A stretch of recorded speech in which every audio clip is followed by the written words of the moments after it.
Welcome everyone to the Cognitive Science Show. I'm really happy to be here for the start of a new series, Psyche Pathology. We'll explain why we're calling it Psyche Pathology and Well-Being. And I'm here with my frequent nemesis in intellectual crime, Gregg and I. Gregg has been my partner for so many of these, and we do a lot of work together. And then I think with appropriate, and I hope not condescending pride, one of my former students, he's still technically one of my students because I'm on his PhD committee. Wow. We've collaborated, we're writing papers together, Garri and he's here. And I'll ask each one of you, we'll start with Gregg and then go to Garri to just introduce yourselves, say a little bit more about yourself, and then we'll start with what we're going to be doing together in this series. Rock on. I noticed we're both GHs, so we're here. The GHs are working with you here, John. Yes, it's beautiful to be here.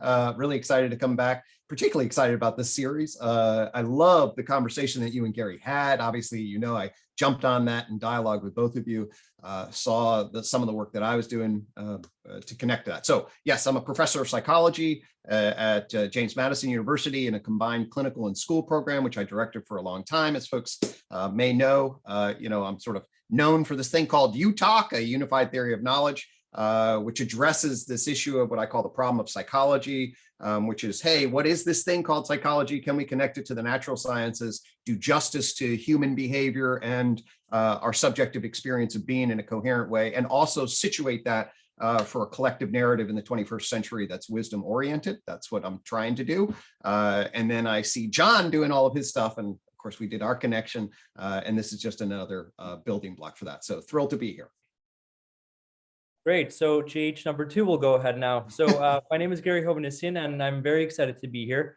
John and Gregg, I knew each of you independently before you knew one another, actually. Totally. And I'm currently a PhD candidate at Duquesne University in clinical psychology, and my interests are very have been very informed by a lot of John's teachings. I was an undergrad and I took many of your courses, actually. And I think in 2015, when I started to get a little more serious with research in academia, the very first conference I went to present my research on that was written in one of your classes was where I met Gregg at the Society of Theoretical and Philosophical Psychology. And I remember having these intense conversations with Gregg, and I was like, oh, there's this TED Talk you should check out. It's by this professor named John Vervaeke.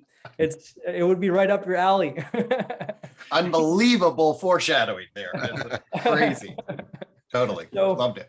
So many years down the line, here we are, the three of us. So I just love that. So that's just a little bit about me. Makes my psyche heart warm. So there it is. So what specifically triggered this is that Garri and I have recently published a paper integrating personality theory and relevance realization theory, which dovetailed with some of the work that Gregg and I and Chris talked about in the elusive I, and some of the other work that Gregg and Zach Stein and I did towards a metapsychology that is true to transformation. Garri and I are currently working on a follow-up in which we want to integrate relevance realization theory with attachment theory. And the idea here is to start to build a comprehensive framework. The work I'm doing with Mark Miller and Brett Anderson suggests that that framework can itself also be integrated with the big picture framework coming from Carl Friston's work around predictive processing, especially the 4E version, which Carl Friston himself endorses, by the way. And so all of this means like we seem to be moving towards potential consensus model of what human cognition and meaning making and affect, because part of what this model says is those are no longer separable things. How all of these things are coming together and gestalting into potentially an ontological whole that is theoretically and existentially meaningful. Now that opens up the possibility, of course, of providing a better or improved normative standard by which psychotherapy could work out, and that was addressed to some degree in the series with Zach Stein, but more now to get a more careful model of what the pathology of the psyche is. So we're calling it psyche pathology because we're wanting to put we wanted to flag, this isn't just an adjectival thing, psychopathology. There's a new emerging conception of the psyche, that whole, that gestalt I was talking about that's emerging. And what is it for it to fall into pathos? What is it for it to become overwhelmed and lose its agency in some important sense?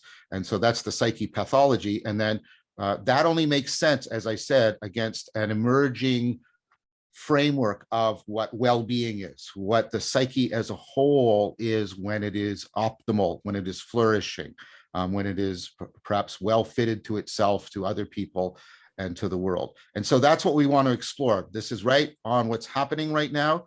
And these are two people that, for me, are fantastic because they are both, to my estimation, excellent cognitive scientists. I would hope so, especially with Garri, because I've trained him quite a bit. So I'm really, again, I keep having this. I'm very proud of Garri. But he's a fantastic cognitive scientist, especially in where phenomenology, 4E cognitive science interact with psychology. And he is also, as he indicated, he is an emerging, he's going to be getting his PhD, he's moving towards his final practicum. He's going to be a fully trained clinical psychologist, psychotherapist. This is also an area of overlap. So both of them are experts at bridging between the theoretical, right, and the therapeutic. But we're going to have to increase the scope of what that means. That's part of what we're going to be doing here. So, and then for me, that lines up with my concerns about trying to bridge between cognitive science, cognitive science, meaning making, the cultivation of wisdom and well-being. So that's why we're all here, and that's what the project is. But I want to do what I frequently like to do to start these projects, is to seem like it might be almost impossible to undertake the project by problematizing it, by pointing out why it's a difficult thing we're undertaking to do, and what are some of the issues that we are facing. Because as we... John, can I just jump in there and just say, just sort of echo everything you said there about why this is really meaningful. Sure. Certainly in relationship to my own history, my journey starts with the problem of psychotherapy. Basically, you're with a person in the real, you have to bring some credible, comprehensive knowledge and value system to interact with that individual. And you have to make some judgments about what is optimal, what's not. The cluster of fact, value, in the real, how do you position yourself, is an enormously complicated reality. And I needed a big picture coherence, and this just wasn't one. So I really am really excited about this, simply because this returns me essentially to the home of my journey. Right. And so I just wanted to echo everything you said there, and just share that as well, as this is really close to my heart here. Thank you, Greg. Garri, do you want to echo anything here before I start the problematization? Yeah, I very much agree with that. And I would even say that from my own experience as a fresh trainee, I found that lacking the theoretical knowledge and grounding to begin with, while sort of jumping into the practice itself, that ended up becoming the grounding itself. And so I've been thinking about it really as a pragmatic matter, and how the kind of know-how, the participatory knowledge and everything that goes into the practice of psychotherapy, it's very difficult to articulate in theoretical terms. And sometimes maybe it's not even necessary, though for theoreticians and for people who want to convey this kind of information and knowledge to others, it's definitely necessary, which is what we're up to. Thank you, Garri. So as I said, I'd like to try and problematize the project, because the degree to which we formulate the problem well and articulate its many intersecting factors is the degree to which we will be carefully guided in our attempts to offer a truly responsible and responsive answer to the phenomena that is in question. So that's how we'd like to begin. And Greg and I often have begun our series this way, about what is it, what's the challenges we're facing, and why are they important to address them right now.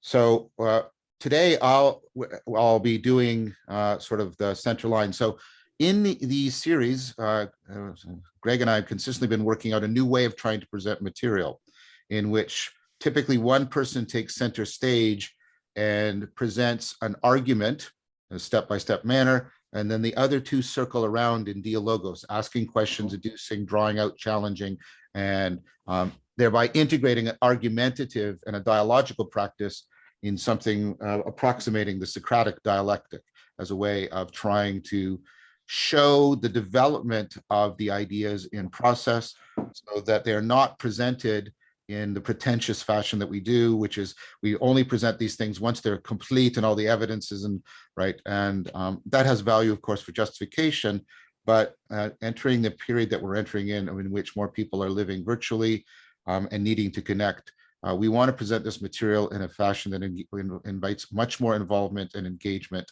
and encourages other people to see the process and the practice of science and not just its products.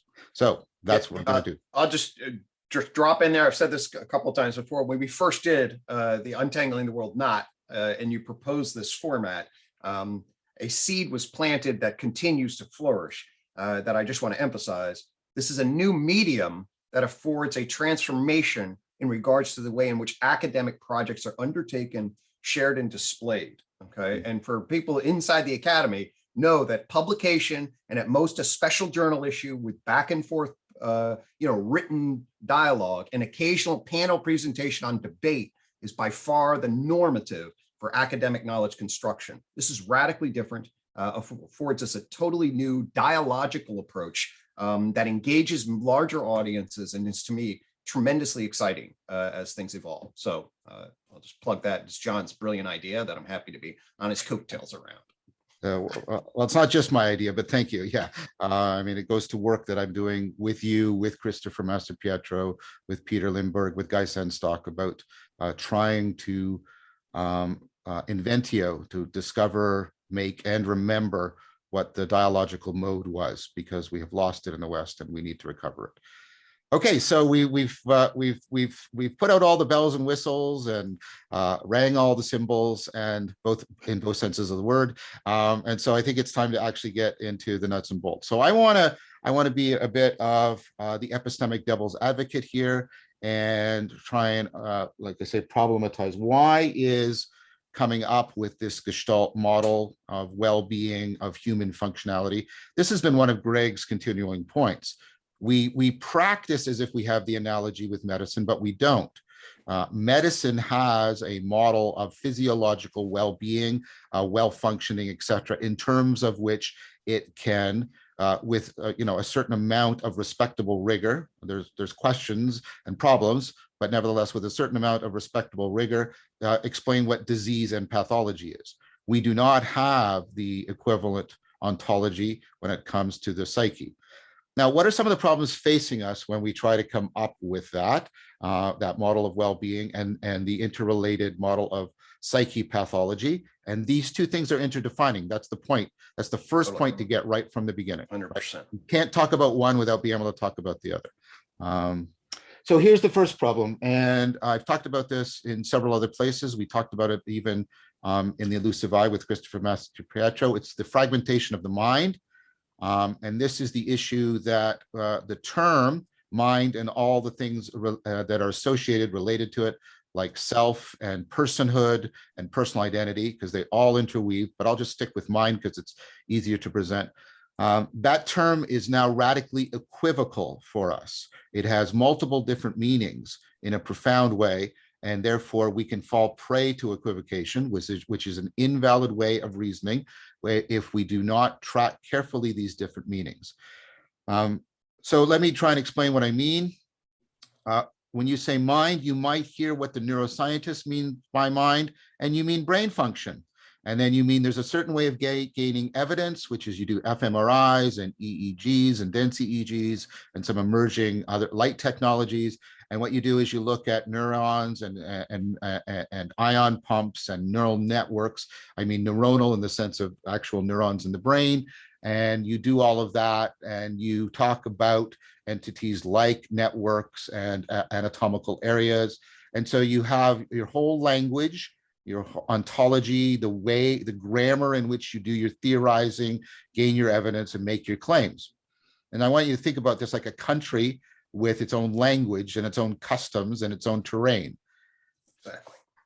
But when I say mind, you may hear, and I just talked to Yosha Bach, for example, you may hear, no, I'm talking about like what we're talking about in artificial intelligence. I'm talking about intelligence, and that's not bound to an organic brain because it could take place in a computer. So I'm not talking about brains at all. I might be talking about various kinds of learning algorithms or patterns of activation within neural networks. And then what I'm going to do is I'm going to make simulations and I'm going to run them and I'm going to compare some of their performance to human performance. And I'm talking a totally different language about totally different stuff and gathering evidence in a totally different way. When you hear mind, you may hear a discipline that we three share. You may hear psychology. You may hear, oh, you mean whatever it is psychology means, and that's Gregg's point. But you have something like behavior and mental experience. And notice what my hands are doing, by the way. And then what we'll do is we'll do experiments on human behavior about these mental states. And we'll talk about things like working memory, and we'll talk about our statistical means. And so a new language, a new methodology, new entities involved. Or when you hear mind, you may hear, oh, what he means by mind is what he's doing right now. He's making noises come out of his face hole so other people know what he's thinking. And language use is what we mean when we're talking about mind, because that's the only real way we get access to minds, right? And so now I'm talking linguistics, and now I'm going to talk about, parsing the sentence tree and relationships between verbal phrases and noun phrases and rules for transformations. And I'm doing all that and I'm gathering different data, talking about different entities, right? And using a different methodology. Or when you hear mind, you may say, oh, what you mean is you mean culture. You mean the way we network people together in distributed cognition, the way we network, like the way we network computers together in distributed computation. And culture is what we mean by mind. And then you're talking about the anthropologist who does ethnography. And notice each one of these has totally different language, totally different theoretical entities, totally different methods, totally different kinds of evidence. When you say mind, it's like you're trying to say something that this is like a word. It's almost like some sort of weird phonological history. In Spain, they say mind, and in Hawaii, they say mind. Well, in Hawaiian, right? In Papua New Guinea, they say mind, and they just happen to be using the same word, but they're all in different countries, referring to different things in different ways of making sense and creating knowledge. This is the proper problem that cognitive science faces. Now, that fragmentation of the mind, and therefore, and we already did this in the elusive eye, of the self and of the person, right, is not only a deep epistemic problem, a problem about speaking clearly and getting clear knowledge about the mind, it's an existential problem because we're fragmented. And here's what I think the eminently plausible thesis of cognitive science. These levels that we're talking about, brain level, information processing level, behavioral level, linguistic level, cultural level, these levels are very plausibly not operating independently and distinctly from each other. It is highly probable, eminently plausible, that they are causally interacting, mutually affecting, and affording each other. And therefore, insofar as we don't have a way of talking about bridging between these levels, we are leaving out the important way, and here it comes, they gestalt together.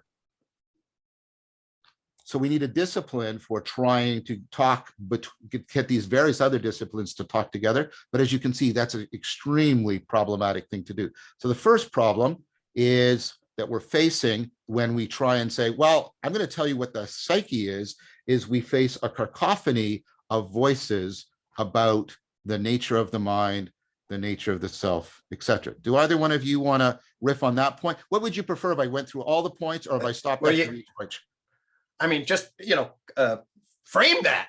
That's my, there you go. That's a brilliant articulation. The one other thing that I'll simply add, especially because for me, at least, it's going to come up when we talk about psyche, is those are ontological reference that you nailed. Yeah. Very, very key. I also want to emphasize an epistemological conundrum. Okay. An epistemological conundrum around mind is, are we talking about it from a scientific, nomethetic, generalizable perspective? Are we talking about it from a first person empirical real perspective in the subjective experience of being? And so you then have this whole other epistemological dynamic. Indeed, I would argue what happens with modern empirical science is it discovers this sort of third-person behavioral view of the world, but it's essentially blind to the first-person qualitative view of the world in certain ways. So I just add that as another point of a potential equivocation in relationship to the frame of reference around what mind might mean. But it was a brilliant articulation of all of the shades of the rainbows of reference that we have no clarity about. And if not, how the hell can we actually do science if we're going to be mature in relationship to articulating the terrain that we are mapping? So brilliantly said, John. Yeah, before Garri says something, I'd like to respond to that response. By the way, I like the rainbow of reference. Is that yours? That's beautiful. That's really good. That just emerged, John. No, put it on a t-shirt. And Gregg said that. I like that. That's beautiful. Yeah. And so that's the sort of existential import, I would say. The 2 points, the ontological and epistemological, and Gregg and I have talked about this, they reinforce each other and bounce off of each other, right? So that ontological fragmentation doesn't leave the inner subjective first person point of view alone, because it doesn't give you a sort of stable locus from where are you talking from, even from your first person perspective. And so the equivocation between the ontological levels also leads to internal fragmentation in a profound kind of way. Garri, did you want to say anything about the fragmentation issue? I'm dwelling with it, and I'm sort of working with the epistemological distinction that Gregg was just mentioning, because maybe one of the problems is that when we objectivize the mind and then it sort of fragments and explodes into this potentially combinatorially explosive space of studying one and the same thing in so many different ways. When we assume the first person perspective, we gain something from it, but we also lose something else, which is the sort of generality potentially that comes with the objective sciences or the scientific way of studying the mind. Though at the same time, by studying it in that manner, all we end up really working with is averages. And averages don't quite exist at the idiographic level. So there's the question of what's more real, the averages or the individuals. And that's well put. Yeah, well nicely. Put. Exactly. Well That's put. Definitely stitching that together is absolutely essential. In fact, there's a theorist by the name of Jim LaMail who's made his entire career essentially on articulating the aggregate idiographic conundrum and how psychology botches it. So it's a brilliant comment there, Garri. Maybe one of you quickly, for the sake of the audience, speak on the nomological idiographic distinction, just quickly if possible. Right. So essentially, what psychology tends to do is it tends to create aggregate variable clusters. Like how does attention relate to depression? And we're going to do studies on that, and we're going to get a correlation relation. But then you're speaking about depression and you're speaking about attention variables. And then you're trying to take those and put them in a particular individual, in a particular place, in a particular time, and make comments about that. But the aggregate variable analysis is radically different than the idiographic real individual analysis, okay? I did a little blog on this and said, okay, we can do an aggregate analysis that say, if you have a daughter, your attitudes towards feminism, okay, shift accordingly. And then I pointed out, actually, mine didn't, because historically this was the case. And in fact, the way they say they shift, given the measurement, couldn't actually ever shift in one person this way. It never could, because the averages actually aren't really the shift that you measure. So it's just a number of different ways that there's a fundamental difference between talking about an idiographic, real, particular, contingent entity and a generalized knowledge about variables in place. If that, I mean, I'll go on. That's great. That's one summary. That's great, Gregg. And that will actually help me to bridge into my next point. So I'll invoke it using some philosophical terminology that it dovetails perfectly with Gregg's psychological terminology. There's a distinction between nomological generalizations, law-like generalizations, that like, so E equals MC squared is a law-like generalization. It's supposed to apply universally. And so those are generalizations. They're supposed to be general descriptions of the constraints on all causal interactions in the environment. That's very different from a historical analysis of a particular causal pathway. So notice I can ask, why do things fall? And then I want to know why. I'll come up with something like a universal theory of gravity, Newton, for example, right? Or I'll overturn that with Einstein, but etc. Right? Okay. Or I might ask, why did Napoleon lose at Waterloo? Then I'm not trying to find the universal law for all Napoleons at all battles of Waterloo, because there's only one of each. Instead, what I want is I want a causal pathway. And this is what you do in history, and this is how history is different from science. I want a causal pathway that explains the specificity of that event in contrast to its universality, because we ask different questions. We ask questions of, why is this universally happening? And we also ask questions, why is this specifically happening? And we have two modes of explanation, broadly, scientific and historical.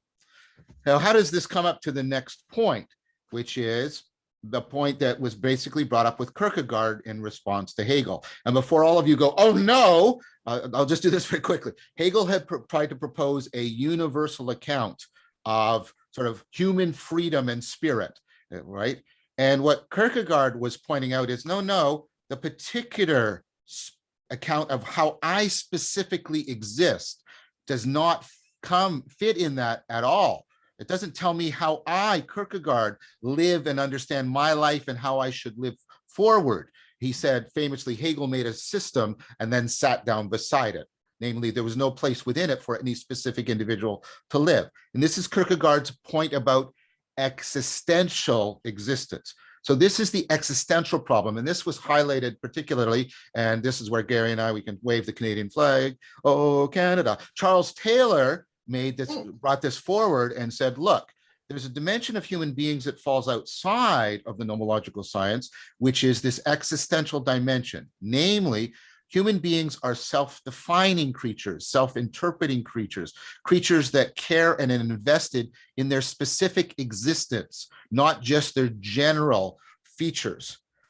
And so he pointed out that seems to be a key feature of what it is to be a human self and a human person that's different. And so this is taken up, and this problematizes things, because there seems to be a central aspect of being human being that is existential rather than nomological. Or if you think like I do with Quine, that science discovers the essences of things, there's an existential dimension to the self that is different from its essential dimension. And this was a point picked up by my favorite philosopher theologian, Paul Tillich, when he made a distinction between the essential self and the existential self. And you say, what does this have to do with psychopathology? Well, here's a distinction that comes from Kierkegaard, and it was picked up by Tillich.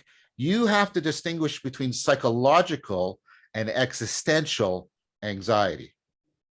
Psychological anxiety is presumably something that and I'm presuming here, and this is going to come into question, presumably it's, it's some malfunctioning of the essential features in the scientific sense of human functioning, et cetera, et cetera.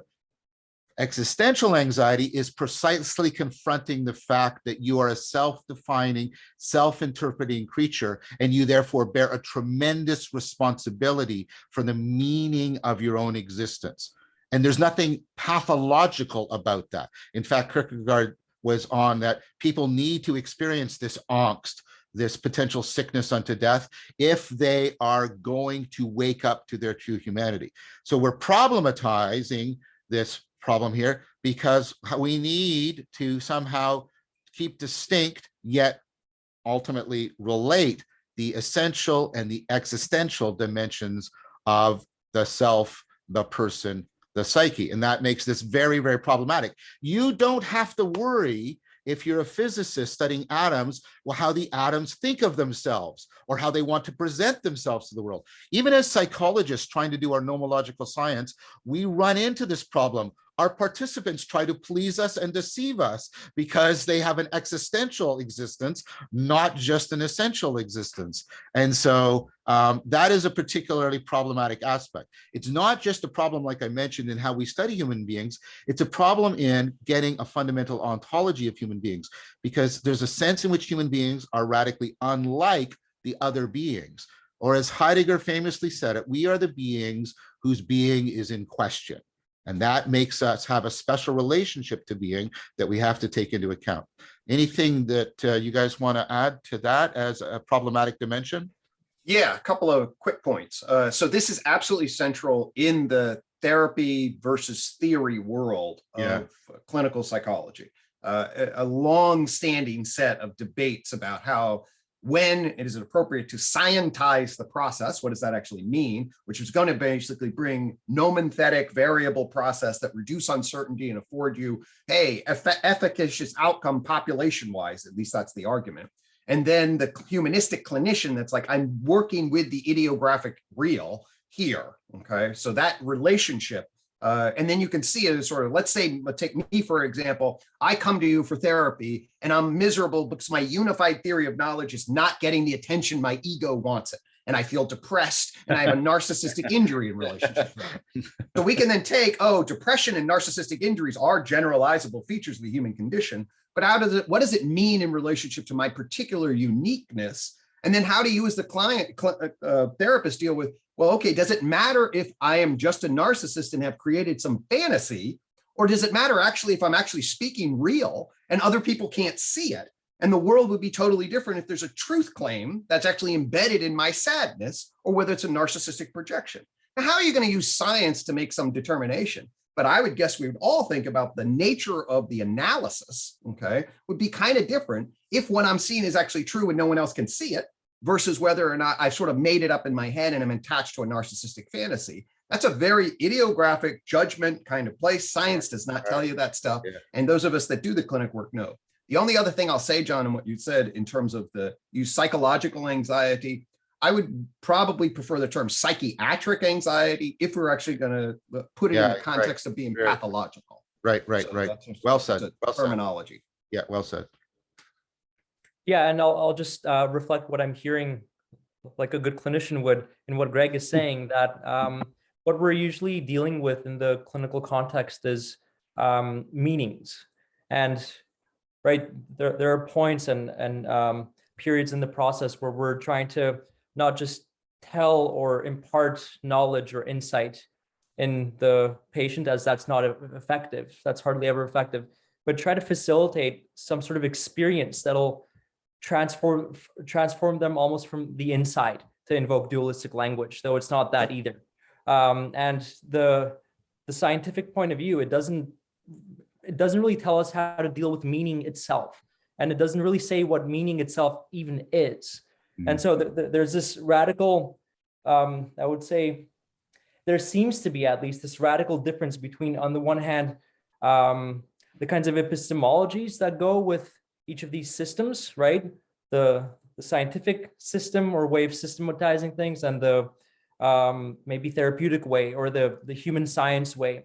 And there's also an ontological question there of what even is the connection between, let's say, meaning and causality, of purpose and determination. So that's sort of what I was hearing in what Gregg was saying as being implied. And that segues beautifully into the next point, which deepening this point about the issues around our ontology, and Garri put it, and this is the central problem I actually tried to tackle in my thesis way back in the before time of 1997. We did have telephones, that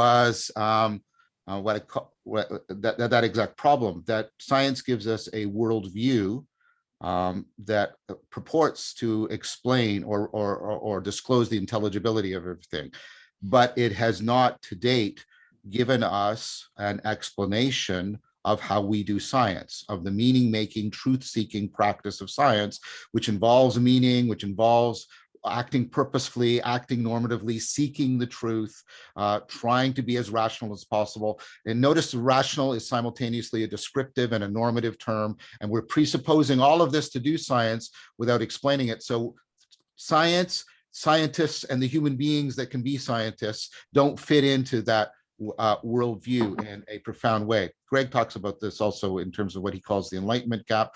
And that's the deep problem of the fact that does the psyche even belong in the worldview ontology of science? And that sort of, you can see how all of these problems are sort of, they get deeper and deeper. And so that was a perfect segue to that point. Beautiful. Related to that problem of if we're in a meaning crisis as a culture, not because anybody is disordered, but because the worldview does not home us, given the previous argument, how do we distinguish psychiatric pathology from, right, appropriate response to the fact that we're in the middle of a meaning crisis that has been exacerbated by COVID? Right? This is the general problem. For me, this is the most pertinent version of it. But let's scale it down to, first of all, an easier example, and then remember this larger example. There's real controversy today whether or not, for example, ADHD is actually a disorder. Nobody denies that the phenomena that's being referred to exists, but some people have argued, and they're taken seriously. They're not regarded as loony. Well, no, wait. If I take that form of behavior and mental experience, and here again, I'm doing the hand waving that Gregg keeps pointing to, right? And I put it back in the environment in which human beings existed for 99.9% of their biological history, that would not be a disorder at all. It would probably optimize them for hunting, for social interaction. They would probably be high status individuals. So notice how that's different from bubonic plague. If I give you bubonic plague now, you have bubonic plague. I give it to you in the upper Paleolithic transition, you still have the bubonic plague, right? Whereas in 200,000 years ago, that behavior, oh, look at him or her, great hunter, great leader. Here, oh, poor child, medicate them. The idea being that very evolutionary adaptive behavior doesn't do well in a sedentary, highly abstract, symbolic environment. Is that a disorder or not? Okay, so I think that point is now fairly easy to take. Now take it back up. Is a lot of the behavior we're attributing to people a disorder, or are they actually trying to use evolutionary machinery to respond to this toxic environment of the meaning crisis? That is a very problematic issue for trying to talk about well-being and psychopathology. I mean, Fromm said it a long time ago, like, you have to be really careful when you're talking about sanity and insanity if you're talking about people within an insane society or an insane culture. So that is also, I think, a problematic issue. Anything either one of you would want to say about that? I'll just echo this. This is a huge, I'll give two quick examples. One from Martin Luther King, who in 1968 addresses the American Psychological Association and tells, you've given us a great word, maladjusted. And certainly there are some cases of maladjustment that we would want to address at the level of the individual. And at the same time, we should also remind ourselves that there are some cultural society situations to which we would want to be maladjusted to, yes, in relationship to their own sickness. So in relationship to the civil rights issues and other kinds of issues, the suffering of oppressed Blacks in this regard is a perfectly appropriate response to an evil, unjust system. And he speaks to that really well. At a more family level, I would recommend the movie Ordinary People by Robert Redford, wins a 1980 Best Picture. And it shows clear a psychopathology of depression, PTSD, a suicide attempt. We have to identify a son who loses a brother. And then the unfolding of the family system through the film gets you wondering, where exactly is this pathology? Is it inside the heart of the individual because he's struggling, or is it a cold mother dynamic? Is it an oppressive society that tries to create a persona where everyone tries to manage impression and the affective heart is not attended to? So you can see in that really lived experience, richly acted and brilliantly portrayed in my estimation, exactly this kind of dynamic in the real. Best performance Mary Tyler Moore ever gave. Yeah, it's a beautiful articulation of upper control of sort of a super ego, obsessive compulsive personality structure and what it does to the heart in a system. And then where actually is the pathology? Because in the DSM sense, it's clearly in Conrad, but if you watch the film, it doesn't feel that way in the heart. That's for sure. Yeah, well said. Excellent example, Gregg. Garri? Yeah, I'd like to say that what I'm hearing right now is that whatever the category of disorder is, at least in the mental sense, and whatever mental even means, it's not reducible to either biological conditions or personal conditions or interpersonal conditions or social conditions or cultural conditions. it's sort of distributed across all these levels. And in that sense, we could sort of extend the thesis and say that there's something about disorder that's world involving in the extended mind sense, whatever that means, because any one of these variables can in a meaningful way be involved in the formation of some kind of disordered manner of being in the world with others and with oneself.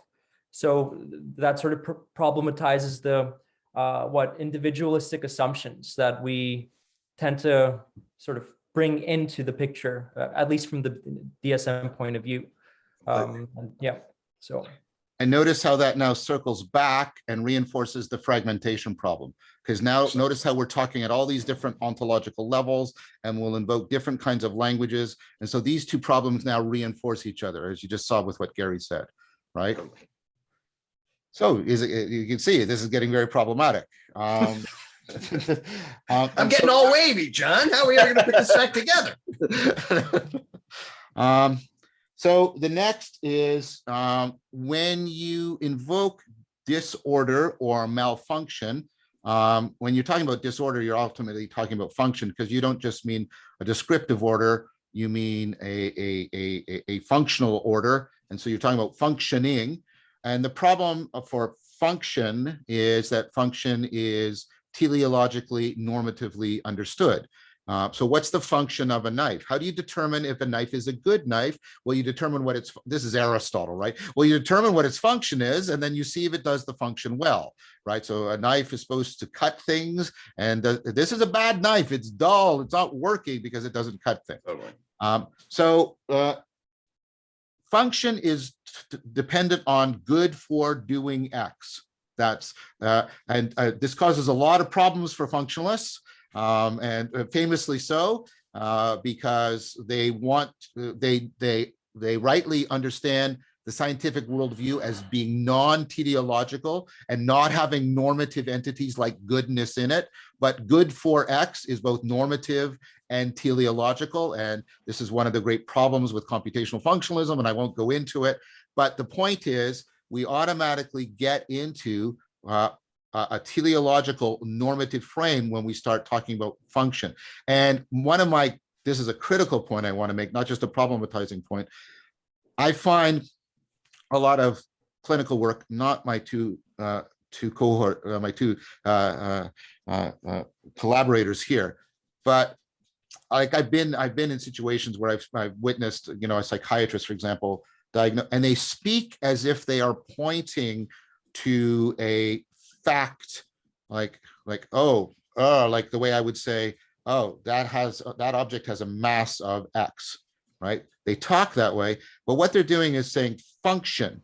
And when they say function, they're invoking a teleology and a normativity. And what is behind this is a default teleology and normativity, and this connects to the previous point. See, I'm trying to link them in fashion, that is normal functioning within your society, right?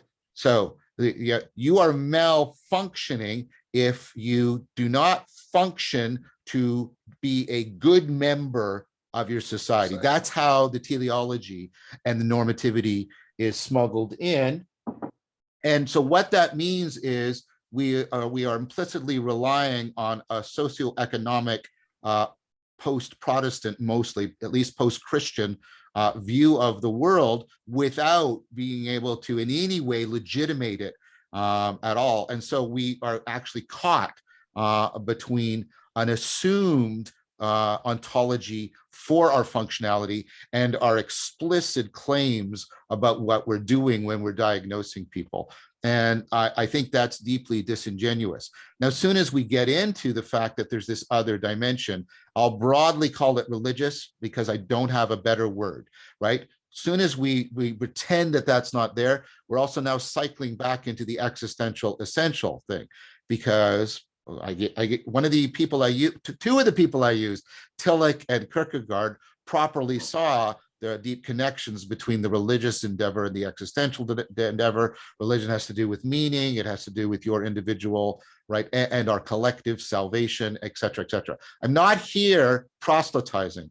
I'm trying to say that we're bumping into right? An unacknowledged religious background and heritage that is necessary, is indispensable for the functionality that we are then using at this level, that often sets itself antithetically to that religious heritage. And that's another deeper kind of fragmentation, but it's a fragmentation within the very process of diagnosis. Beautiful. Yep. I'll jump on that real fast. So look at Thomas Szasz and his critiques of psychiatry. Fundamentally, makes a very strong critique that much of medicine can be reduced to functional specifications, where you generally reduce things called lesions, where lesions are actually neurophysiological breakdowns that you can then specify and use reference in the natural world to at least grant you some distancing to say, hey, that's a problem. Jerome Wakefield breaks up on this. And then he basically says, when we move to psychiatry, the referent is social control and social normativity. And actually what you're doing is you're judging things as deviantly annoying. And those deviant annoyances actually need to be, R.D. Laing, the great anti-psychiatrist, like, we don't put people in mental hospitals because they're suffering. We put them in because they're insufferable, which is a nice catch in relationship to whose values are actually operating. I'll put a little teaser for next time. It's not, for me, it's not just biological living processes versus social justification processes. We're going to get to a mental dimension that's more transjective in relationship to the agent arena relationship. And we're going to specify some mental disorders that are transjectively different in the process by which they unfold. And that's going to give us a different reference point than either just social control or biological malfunction. But nonetheless, what you say is exactly right. The referent point about what we're using to judge the functionality is unbelievably ambiguous and slippery and filled with equivocation. For example, like the notion of that a person should have a certain amount of autonomy is taken for granted, even though that's a very Western liberal capitalistic way of understanding human functionality. There are cultures in which that kind of autonomy would be regarded as madness. And so again, and you see how all of these different problems are all mutually reinforcing each other. Garri, did you want to address this point in any way? Yeah, I guess the word itself, normativity, is, it's very, it lends itself very easily to equivocation. Also in some other senses, right? When people say that something is normal or not, do they mean it in the statistical sense that it deviates from what the average is? Or do they mean it in the social sense, just like how you're saying it? Or do they mean it in the cultural sense that some things are valued more than others? Or do they mean it in the biological evolutionary sense that based on our evolutionary history, there's a kind of deviation that's happening that's putting the biological system as such at a kind of significant disadvantage? Or do they mean that it just feels bad, which sort of pulls it back into the person? And you could have, the normativity also seems to be one of these categories that sort of distributes across all these different layers, and it's hard to pinpoint it. And I guess one of the things, maybe I'm getting a little ahead of ourselves right now, but one of the things we'll probably talk about is how the 4E cognitive science movement, it tries to take normativity and teleology and explain it as an immanent property to the autopoietic system itself, whatever that means, which changes it in a radical and significant fashion, and makes it a little more intelligible and immune against all these, or I think against all these challenges. So beautiful. Again, a beautiful segue from Garri. You might think we'd influenced each other, but because this takes us into perhaps what many philosophers would say is the key issue that we're pressing on, which is the issue of normativity itself. This is either explained as the problem of goodness, or the is-ought dichotomy, or the fact-value dichotomy. And this is often invoked in order to divest responsibility. Like, well, I don't have to talk about that because that's a moral issue or an aesthetic issue. Although to pretend that epistemic issues are free of normativity is ridiculous, because truth is a normative value. We pursue the truth because we consider it good and inherently valuable, right? And so we have all these arguments from Hume and Moore about the naturalistic fallacy and is-ought distinction.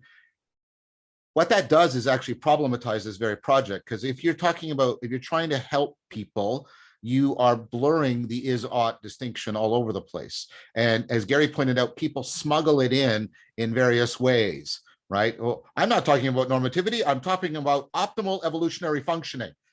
Aha, and why? Because you think the ongoing perpetuation of the species is a good thing. And why is that? Because human beings are inherently good beings. Oh no, that's a moral claim. Oh, exactly, right. So we have this weird, and I was brought up like at my mother's knee, the is-ought distinction, and you can't go from an is to an ought, and it ramifies and just problematizes everything, and that's true. But as I've just tried to indicate, trying to keep them cleanly apart is turning out to be deeply problematic. The critiques that came out of Casebeer, and Gregg and Zach and I talked about this, we can review it again, and also the work that Putnam has done breaking down the fact-value distinction, and also my own work on relevance. Relevance is both a descriptive and a normative thing, and relevance realization is absolutely indispensable to being a cognitive agent.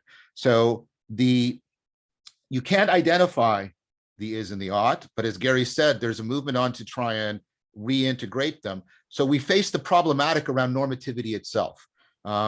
We can't quite identify reasons and causes, but the attempt to keep them separate has collapsed and failed. So we have a much messier situation about this when we're talking about psyche pathology and well-being. Notice the word well-being is both a descriptive and a normative term. Totally. Yeah, I mean, this is central. And from my own entry into this, the whole U-Talk starts this problem of justification.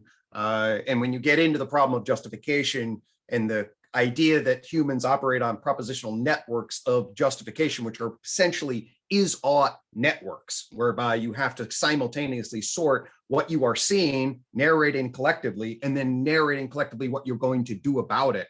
So just as recursive relevance realization does that in the agent arena relation, if we move up to the culture person dynamic and think about systems of justification, you see yet another example of a particular insight that then blurs or entangles or networks together is-ought issues. And that certainly is something that we need to be wrestling with, rather than fantasizing that we can, slice them qualitatively differently and be done with it. Yes, well said. Anything you would like to say, Garri, about that? Yeah, because I think you already said it in your previous point. So it was the setup. we did not coach this ahead of time, I promise you.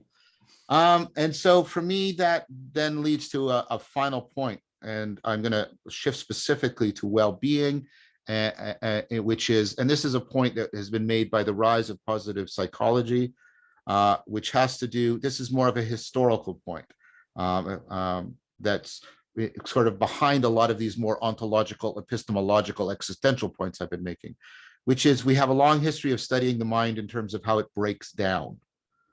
And because we have the analytic tradition, and we're not allowed to break minds apart for good, legal and moral reasons. So we have to rely on them sort of naturally breaking down in order to analyze them, because that's what analysis means.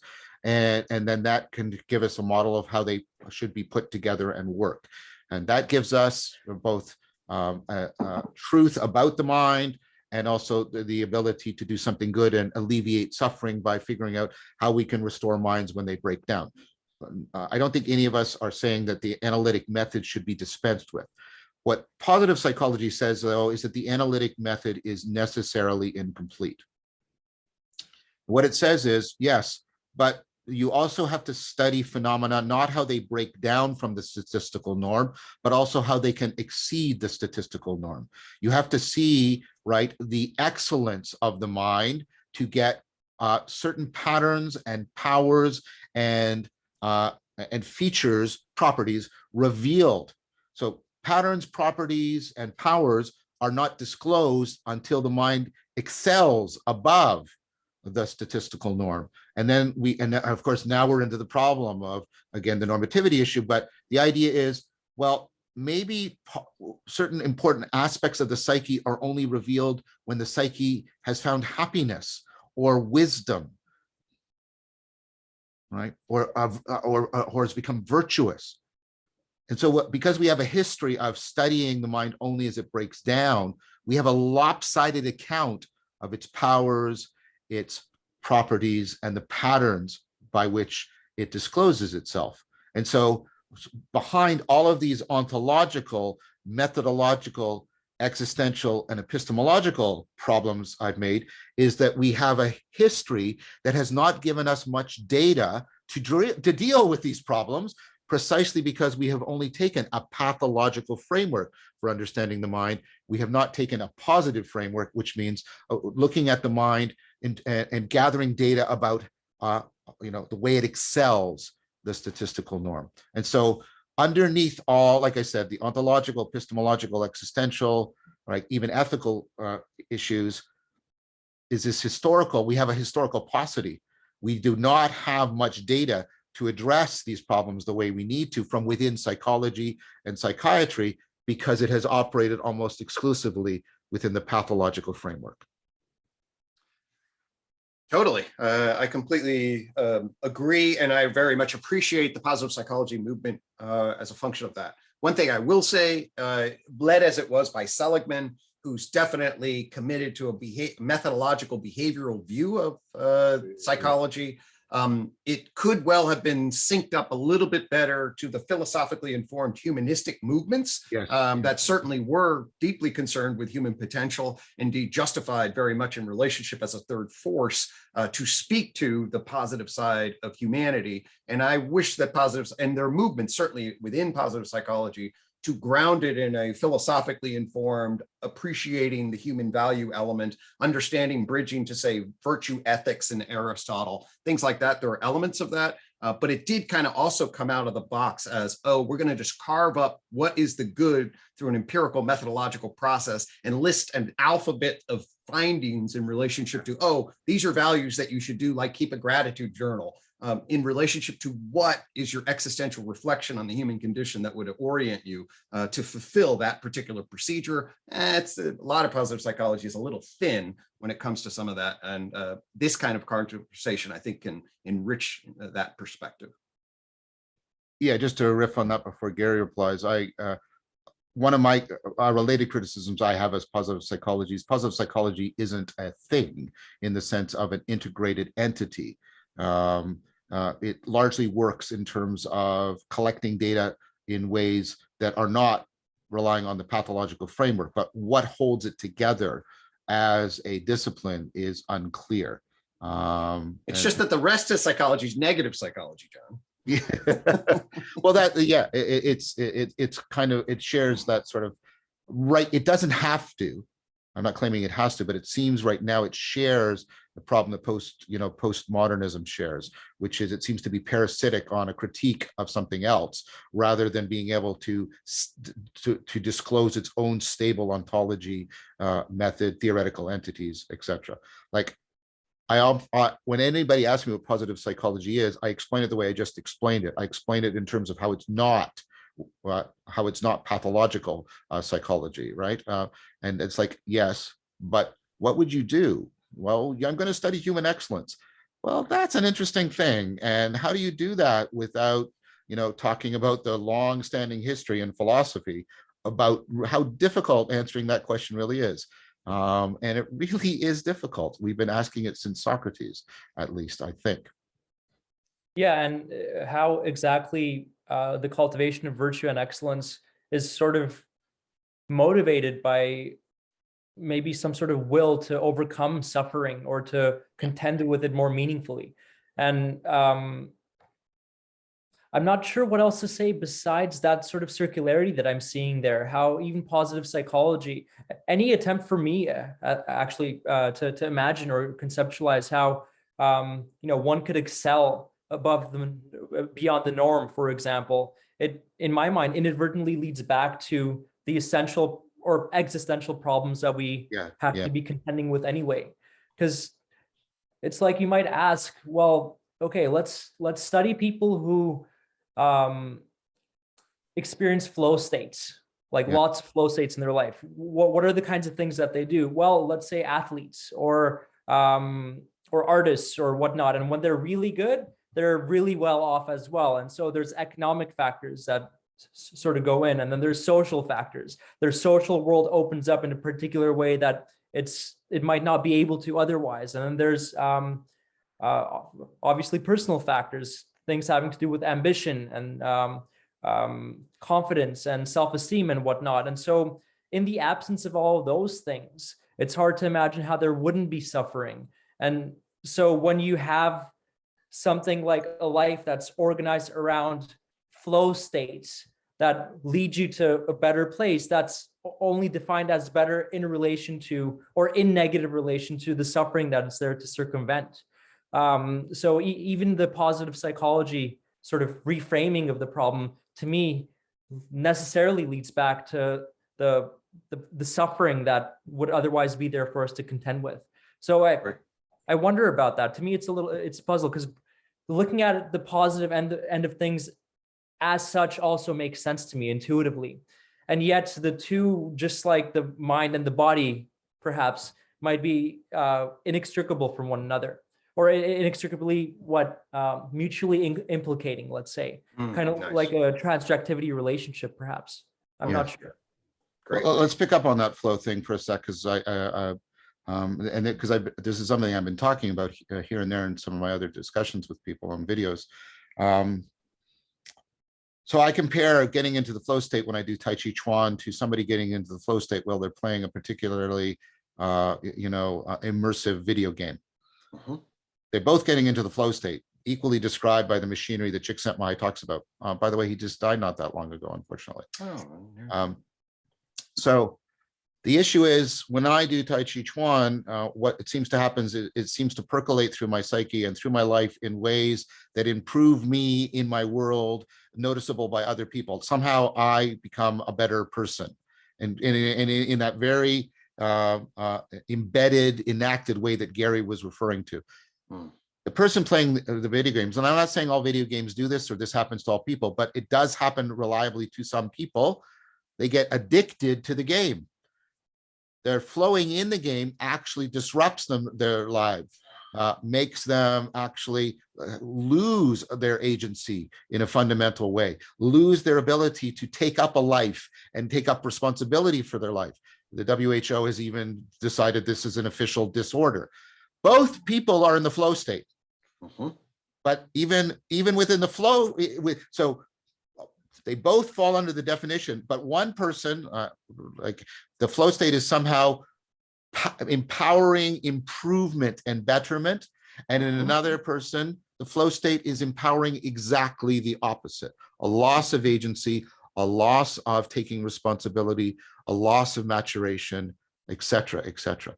So again, I think that's Garri's point well said. You can't just sort of isolate these positive, and this is what Gregg was saying, you can't just sort of isolate these processes and say they're sort of intrinsically good, intrinsically positive. They unproblematically disclose the excellence of the human mind. And as both of you know, I've tried to do work on flow and what's going on, but I think that's exactly the point.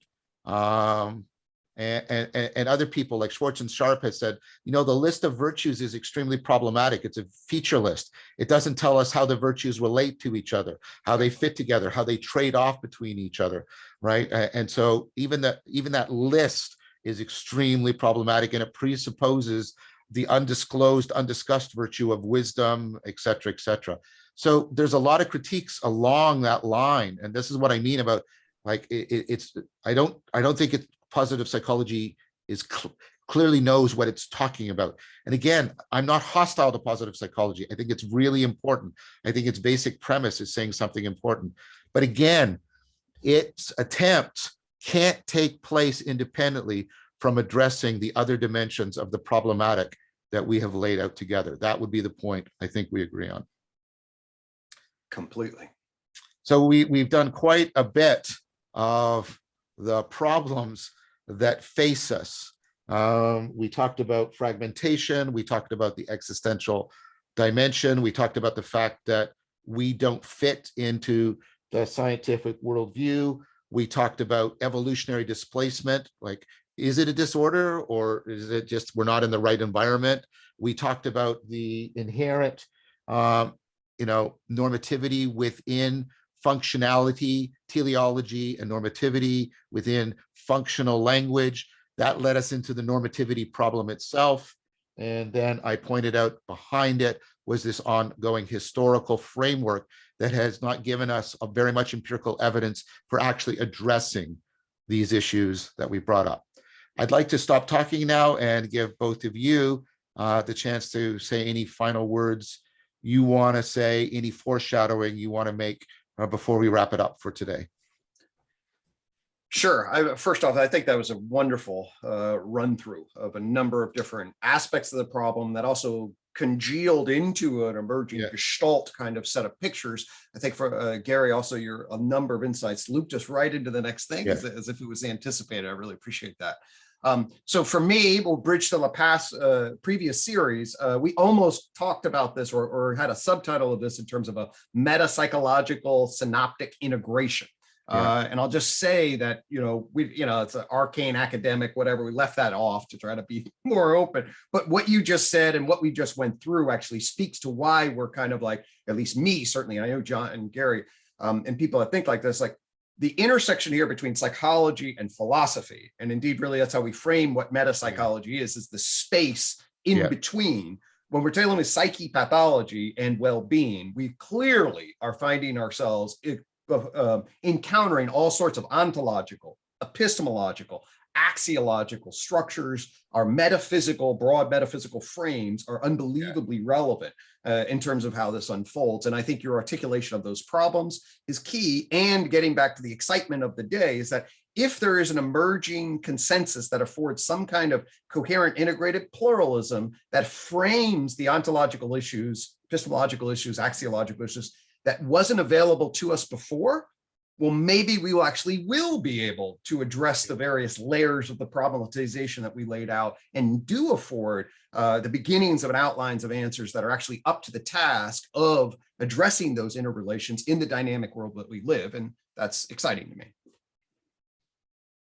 Yeah, and I guess what I want to reflect at the end of this conversation is the state that I'm sort of left in. It's a good state. It's a state of aporia. It's a state of empuzzlement and confusion and wonder and curiosity, largely because we sort of just laid out, like one thing I'm wondering right now is where exactly is well-being? Where exactly is psychopathology? If it's not on just any of the levels that we were talking about. The biological or personal or interpersonal or social or cultural or historical or whatever. So that's one question. Where is psychopathology and where is well-being? And I'm reminded of the metaphor by William James that he talked about this with respect to consciousness, but I think it maps on as a good analogy here, that to try to, I don't remember the exact thing, but he likened it to trying to catch the motion of a spinning top by grabbing it with your hand while it's spinning, or trying to flick on the light switch fast enough to see the darkness. And so there's some sort of conceptual confusion in our very language of talking about psychopathology or well-being that lends itself to these kinds of category errors. And something tells me that taking the transjectivity route, right, the non-dualist route, the non-reductionist route is necessary toward clearing away some of this conceptual confusion. I'll just say for me, Garri, in terms of the problem of psychology into psychotherapy, and then the overarching enlightenment gap, lends itself to basically this chaotic, fragmented structure, and the ability for us to try to grab a hold of the spinning top is a function of misframing the dynamic transjective. And if we can back up and frame the dynamic transjective, we might be able to catch that motion in a new way. I'm excited. This is excellent. I wanted to thank both of you. The way you dialogically resonated and afforded the progression of the argument and adduced from it dimensions that I had not foresaw was amazing. And so I wanted to thank you very much. I want to thank everyone here who is giving us their time and attention, and keep posted. The second episode of the Cognitive Science Show on psyche, pathology, and well-being will be coming out. So take good care, everyone. Thank you for your time. Thanks so much, John. It was great. Yep. Thanks, Garri. Wonderful.